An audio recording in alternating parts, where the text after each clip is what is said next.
Donc oui, on m'a demandé parler du parcours qu'il y a au sein du réseau Récupère. Donc je vais juste, parce que je ne savais pas trop comme le thème était BPCO apparemment, je vais faire quelques petits rappels BPCO sans bien connaître les connaissances de chacun. Donc, bon, la BPCO, tout d'abord, il faut l'identifier et je pense que donc Jean-Charles devait parler de dépistage. Je voulais juste introduire la notion de diagnostiquer la BPCO avec des points d'appel qui sont évidemment les symptômes, à la fois la dyspnée, donc cet essoufflement anormal pour un niveau d'effort normalement pour lequel il ne devrait pas être ressenti, et puis aussi l'aspect bronchite chronique, donc cette toux expectoration chronique présente essentiellement chez les fumeurs, mais aussi ça peut être aussi des épisodes aigus d'exacerbation répétées, 2, 3 dans l'année. Voilà, donc ça peut être des éléments d'alerte pour favoriser ce dépistage qui se fera essentiellement par une mesure de souffle, ce qu'on appelle nous communément une spirométrie. Donc il existe des petits appareils, maintenant j'ai même vu qu'il existait ça connecté au smartphone. Mais après, il y aura nécessité quand même de confirmation par un pneumologue ou qui a des appareils un petit peu plus sophistiqués pour vérifier la mesure, mais c'est un bon élément déjà de faire une spirométrie. Les terrains aussi, on ne peut pas se passer aussi dans ce dépistage de parler de terrain à risque. Alors évidemment, tout le monde pense au tabac, mais en fait, il faut étendre cela à d'autres produits inhalés en combustion, hein. On pense au cannabis. Le cannabis maintenant est très largement répandu, comme vous le savez, et même à des âges 50, 60 ans, il y a des prises de cannabis régulières. La chicha aussi est aussi un produit toxique, une habitude qui peut se révéler toxique pour les bronches. Les expositions professionnelles, alors évidemment, on pense souvent aux industries lourdes, hein, les mineurs, etc., ce qui concerne de moins en moins de gens en France, mais il faut penser à d'autres expositions type empoussiérage, pollution urbaine, et donc toutes les professions type taxi, chauffeur-livreur qui passent des heures dans les embouteillages. Et puis les produits chimiques, et là-dedans je mettrais les gens qui sont exposés à des produits d'entretien, voilà, qui ne sont pas forcément bien protégés. Et puis, il y a une susceptibilité individuelle. À même exposition, en fait, les gens feront une BPCO ou non, plus ou moins sévère, etc. Donc, on ne parle pas de maladie monogénique, hein, c'est plutôt multigénétique même, parce que je voulais parler aussi de l'épigénétique, mais bon, bref, on n'a pas le temps. Et puis, il y a aussi les 1000 premiers jours, donc avant la naissance, une exposition à un tabagisme maternel, voire même avant la naissance, il a été décrit des choses chez les femmes qui fument et qui ont ensuite la conception. Et puis, évidemment, le tabagisme passif des enfants et des épisodes pendant l'enfance aussi, petite enfance, voire adolescence, d'infection, d'asthme, tout ça va favoriser un terrain pour développer une BPCO. Tout ça est maintenant assez bien décrit. Il y a des parcours, comme on dit. Assez brièvement, la BPCO, il y a une approche médicamenteuse, certes, mais pas que. Et c'est pour ça qu'on parle de réadaptation respiratoire. Alors, la mesure clé, c'est avant tout le sevrage tabagique ou des autres produits dont j'ai parlé en combustion. Donc, ça, c'est la première mesure et elle est vitale. C'est cette mesure qui va changer le pronostic des gens, infléchir l'évolution de la maladie.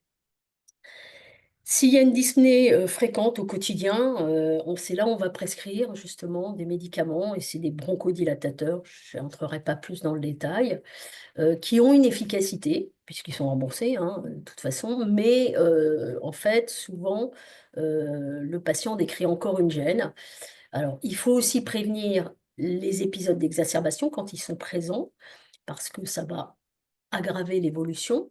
Donc, les infections par les vaccinations, des traitements type antibiotiques quand il y a nécessité, et puis les précautions, on pense au port du masque évidemment, après toute cette période Covid.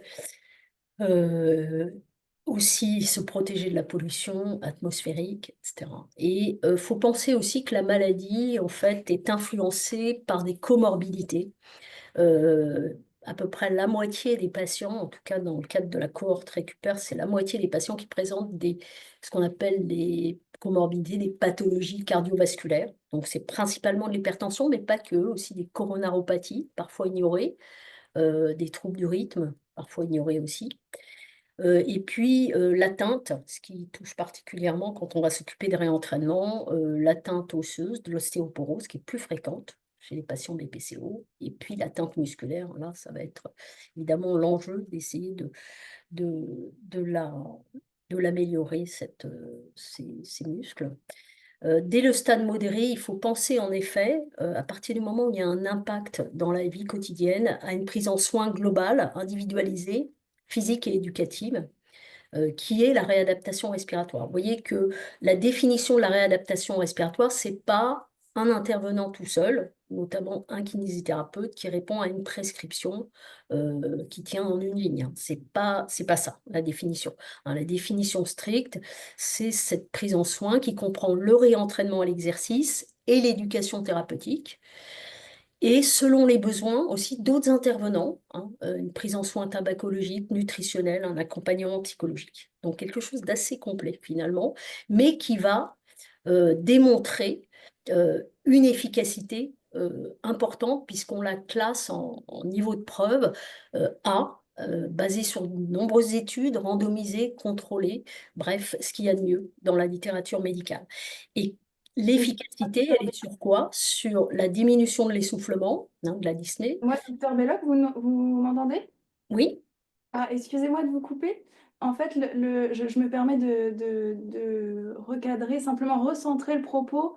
Aujourd'hui, merci beaucoup. Aujourd'hui, on essaye de ne pas rentrer dans le je rentre contenu. pas dans le détail, mais si je veux parler du réseau Récupère, il faut quand même que D'accord. j'introduise un peu certaines notions. Simplement Donc, pour voilà, signaler. après, je n'aurai plus qu'une diapo, hein, vous inquiétez pas. D'accord, parfait, merci. Mais quand je vois l'assimilation qui était dans votre premier flyer ou sur la réadaptation, je me dois de préciser des choses quand Alors même. C'est justement, important pour moi. le flyer sur lequel on a échangé, c'est pour le Ouais, prochain. ouais. Et non, non, mais vous l'avez bien rectifié, c'est parfait.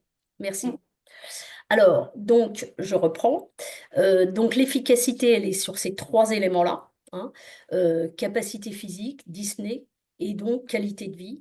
On a décrit aussi d'autres efficacités, mais pas de ce niveau-là, hein, avec des niveaux plutôt B sur la diminution des hospitalisations, la diminution de fréquence des exacerbations. Je ne rentrerai pas dans le détail, comme vous me l'avez souligné.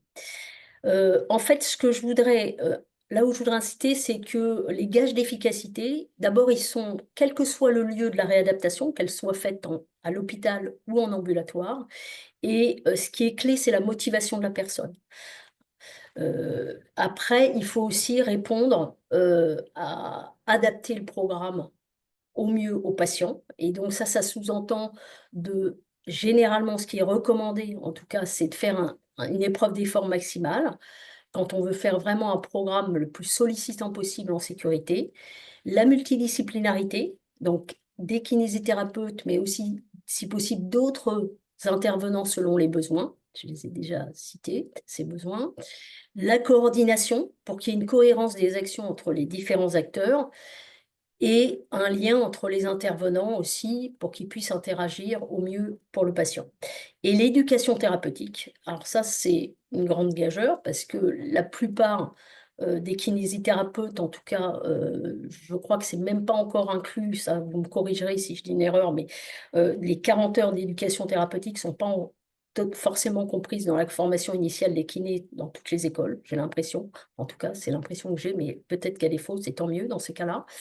Et du coup, c'est vrai que se positionner en éducation thérapeutique, alors on peut se positionner quand même si on n'a pas fait les 40 heures, mais c'est vraiment, ça permet en fait d'induire des changements de comportement dans le temps. J'ai vu que Bruno Philippe était là et il est expert là-dedans aussi, donc il insistera, je pense, sur cet aspect-là très important. Voilà, là j'ai mis des références, mais l'utilité d'un réseau, et c'est là où je viens à parler de Récupère, c'est justement de pouvoir répondre à ces exigences de multidisciplinarité, d'adaptation, d'éducation thérapeutique. Donc le réseau, il existe depuis, vous voyez, plus d'une vingtaine d'années maintenant. Il couvre le territoire d'Île-de-France dans sa globalité. Il est financé uniquement par l'ARS Île-de-France. Il comprend, là vous avez les intervenants, des kinésithérapeutes, des diététiciennes et des psychologues, et une équipe, c'est ça qui fait l'intérêt du réseau, de coordination. Alors d'une part, 2 à 3 secrétaires plein temps qui permettent d'être soutien, vous allez le voir, des médecins, 4 pneumologues qui, en plus de leurs fonctions hospitalières ou libérales, coordonnent des dossiers, des parcours de patients, et puis une coordination kiné, avec 4 kinés qui sont, en plus de leur travail libéral, notamment au réseau Récupère, mais pas que, font de la coordination de parcours également. Donc, ça permet d'initier, d'encadrer, d'évaluer le parcours et d'essayer d'apporter des gages d'efficacité et de sécurité à ces parcours. Pour intégrer le réseau, les intervenants, qu'ils soient kinés ou diététiciennes et psychologues, ont une formation initiale qui permet de parfaire les connaissances. Et ensuite, les patients sont orientés, en fait, sur prescription médicale. Ça peut être n'importe quel médecin, plus spécifiquement, évidemment, les pneumologues, une grande majorité d'hospitaliers, mais aussi des libéraux. Et puis, des médecins généralistes aussi, on a qui prescrivent. Donc, il y a une prescription, donc ça prend à peu près 5 minutes à remplir, hein, les feuilles, c'est pas très important. Ce qui prend à la limite plus de temps, c'est de motiver son patient avant et de lui expliquer en quoi ça va consister. Les coordinations, elles s'impliquent pour, les secrétaires prennent du temps pour informer les patients au départ, hein, on les appelle, on recueille la motivation, la faisabilité aussi, voir si ça va être possible, cette réadaptation, si le patient est suffisamment autonome pour se rendre en cabinet de kiné. On, Quand on n'a pas l'épreuve d'effort, hein, que j'appelle EFX, qui est réalisée auparavant, on l'organise sur un site d'Île-de-France. Et on va ensuite orienter, donc les secrétaires s'occupent d'orienter vers des diététiciennes et psychologues si besoin. Voilà, elles ont un rôle pivot puisqu'elles sont à plein temps.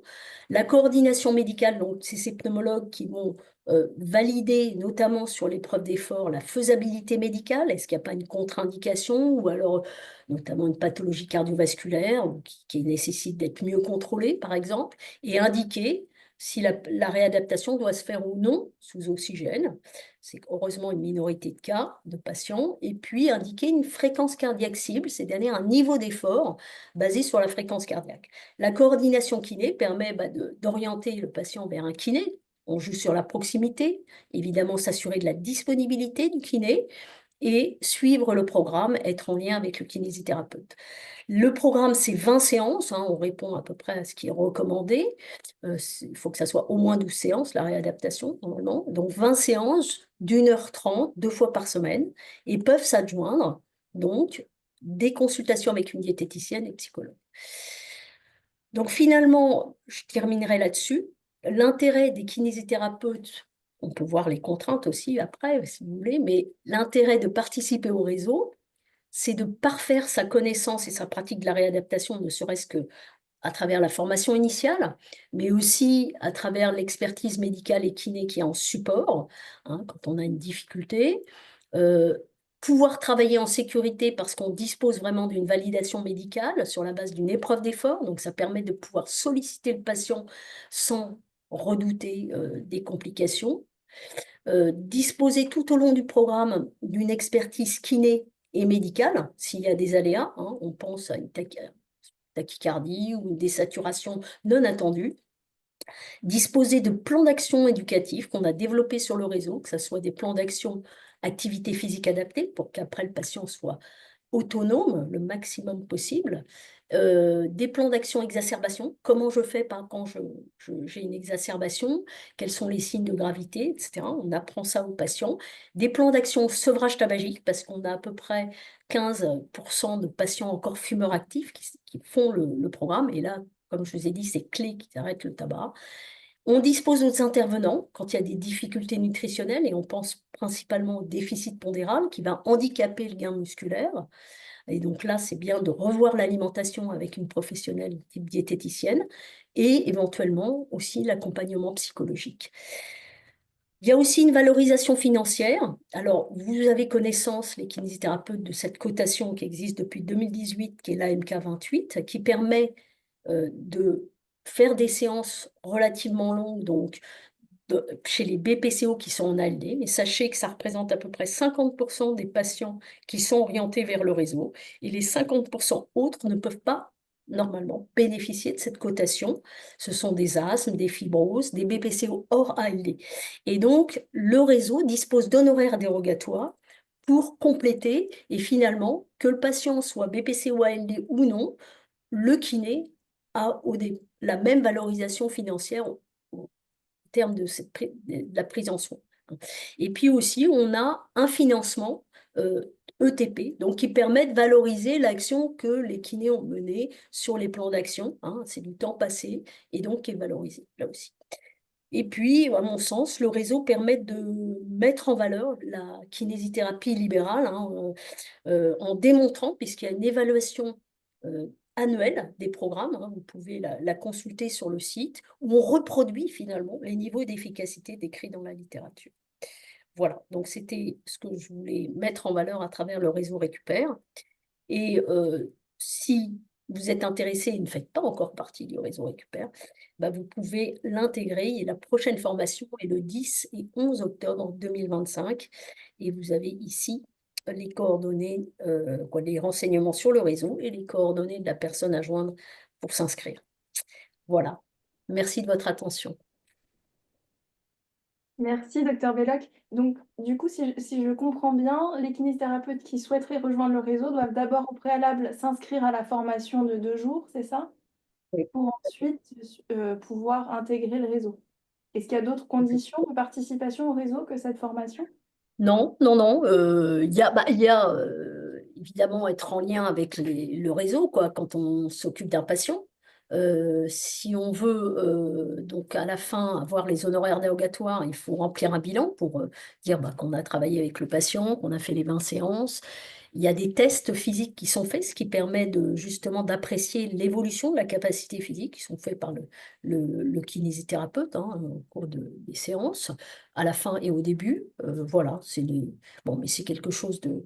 Je dirais que Mais quand on travaille avec rigueur, il y a pas trop de soucis. Ça peut être vu comme des contraintes par certains kinés, hein, ça je C'est un s'apprécie. précise juste atout, qu'il faut c'est un un atout supplémentaire. cyclo-ergomètre quand même. Ah oui, il faut un cyclo-ergomètre, évidemment. Voilà. Si on veut faire du réentraînement à l'exercice, il faut un appareillage fixe, hein, puisque il faut, ça je ne suis pas rentrée dans les détails, mais il faut un travail endurant d'au moins 30 minutes, hein, à terme, en tout cas, dans les dernières séances. Donc, le plus simple est souvent le cyclo-ergomètre et le plus, je dirais, souvent toléré par les patients, notamment les plus sévères. Bon, après, ça peut se faire aussi sur un tapis de marche, etc. Parfois, quand on a plusieurs appareillages fixes, on peut varier les exercices endurants. Est-ce qu'il y a d'autres attendus en termes de matériel ou d'espace pour intégrer le réseau? L'espace, la contrainte, mais je dirais qu'elle est valable pour n'importe quelle action de kinésithérapie, hein, c'est de ne pas avoir un trop grand nombre de patients dans une même pièce, surtout des patients fragiles sur le plan respiratoire. Hein. C'est vrai que quand on peut aussi, évidemment, comme autre action, avoir du drainage bronchique et notamment essayer d'autonomiser le patient en lui apprenant l'autodrainage bronchique, il est évident que dans ces cas-là, il vaut mieux avoir une pièce où on peut s'isoler pour cela. Hein. Mais ça fait partie de la pratique de kiné et de kinésithérapie respiratoire. Donc, il n'y a rien de particulier. Non. Est-ce que la formation est payante? Alors, la formation, elle coûte 100 euros pour 2 jours. D'accord. Donc, finalement, on paye le repas, quoi. Voilà, c'est tout. Est-ce Et que vous alors avez qu'il y a travaillé? pas mal d'intervenants, il y a 4 kinésithérapeutes et 2 pneumologues ouais, 2 pneumologues qui interviennent. Est-ce que vous avez travaillé avec des CPTS qui éventuellement finançaient ces formations pour leurs kinésithérapeutes membres? Ou est-ce que vous n'avez Euh, je n'ai pas connaissance que quand un kiné s'inscrit, il a fait jouer, je veux dire, sa CPTS hein, pour les 100 euros. J'ai pas la notion. Après, là, bah, là, je dois partir, comme vous le savez, maximum à 14 heures pour intervenir sur une CPTS. Mais disons que je n'ai pas la notion au niveau de la prise en charge financière de cela. Ça, c'est un peu, après, c'est à chaque kinésithérapeute de voir ça avec son organisation locale, hein, s'il veut. Une question aussi sur le chat. Est-ce qu'il est possible que les enfants atteints de DDB puissent intégrer le réseau récupère. Dilatation des Alors, bronches. c'est vrai que généralement, on prend plutôt des adultes à partir donc un peu comme les hôpitaux, quoi, à partir de 16 ans. Hein. Généralement, quoi, on a des patients, le plus jeune qu'on ait pris, c'était 16-17 ans à peu près. Hein. C'est vrai qu'on ne fait pas l'enfant typiquement. Peut-être aussi parce que, bon, si on prend des enfants, on pense moins de 10 ans, le matériel, notamment pour l'endurance, n'est pas forcément adapté, je ne sais pas. Hein, ça, c'est un peu. Mais on n'a jamais été sollicité. Essentiellement la pneumologie adulte qui nous sollicite. Et pour les patients atteints de mucoviscidose, en fait, ils ont souvent des circuits particuliers, puisque je pensais à eux s'ils sont très jeunes. Est-ce qu'il y a des territoires qui sont en Île-de-France qui sont un peu moins bien pourvus en kiné sur votre réseau? Alors, j'aurais pu vous montrer en effet la carte de répartition. En fait, bah, on suit un peu la densité de population. Hein, donc, plus on s'éloigne de Paris, moins on a de kinés, mais on essaye de couvrir le territoire le mieux possible, en sachant que ça nous est déjà arrivé assez rarement, hein, sur les 500 prescriptions par an, 400 à 500 prescriptions par an, on a parfois, je dirais, un ou deux cas, où on n'a pas réussi à orienter le patient parce qu'on n'avait pas un kiné suffisamment proche avec un patient qui avait des difficultés pour se déplacer. Voilà. Donc c'est souvent en lointaine, en grande couronne, je dirais. Voilà. J'imagine que vous avez des listes d'attente aussi, que les patients doivent patienter un certain délai Alors avant. en fait, c'est une bonne question, ce qui peut occasionner du délai, c'est pas tant l'orientation, euh, parce que les kinés se rendent relativement disponibles hein, quand même euh, pour les programmes.